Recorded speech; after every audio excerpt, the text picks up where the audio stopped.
Jesus came to show us that. I mean, what on earth practical purpose was there in Jesus walking on the water? Absolutely none. No one was delivered. No one was set free. No one was healed. No one was, there's no demons cast out. Nothing. Just showing off, really. What purpose was there in him cursing a fig tree? Unless you didn't like figs. No purpose. There was no redemptive value in any of those two exercises and the other ones we could mention. He came to show us what kind of life is possible if you get on faith frequency. Faith frequency is what you're thinking about, what you're meditating on, what you're dwelling on, what you're feeling about, what you're saying and what you're doing in your actions.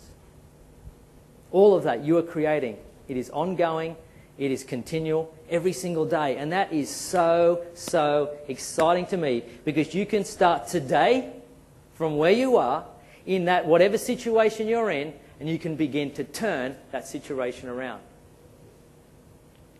Because faith, frequency, God said that nothing is impossible. Nothing that you meditate and imagine to do will be impossible to you. You don't have to stay in your situation right now. Whatever it is that you are looking at right now, do not any longer continue to offer only thoughts and talk about that situation. You've got to flip that switch. You've got to flip that switch. If you want change in your life, change in your future, first you have to change what you're thinking about. Now, this is not always going on even at a mind level. This is going on at a heart level. I've noticed myself in automatic mode. I've caught myself just kind of like not daydreaming, but I've just had a bit of an inward, had a look there, just taken a little test, and I've noticed that I'm dwelling on what I've already got. Dwelling on, thinking about, feeling bad about my situation, what I've already got. That is only going to produce more of the same. And so we have to become aware of what we're thinking about, what we're feeling about, what we're talking about, and we need to flip the switch.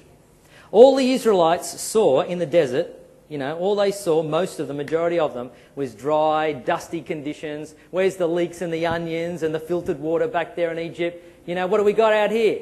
We've got snakes and scorpions and dried, it's just terrible. And they talked over and over and over again about how bad it was. Two guys didn't. Do you know what their names were?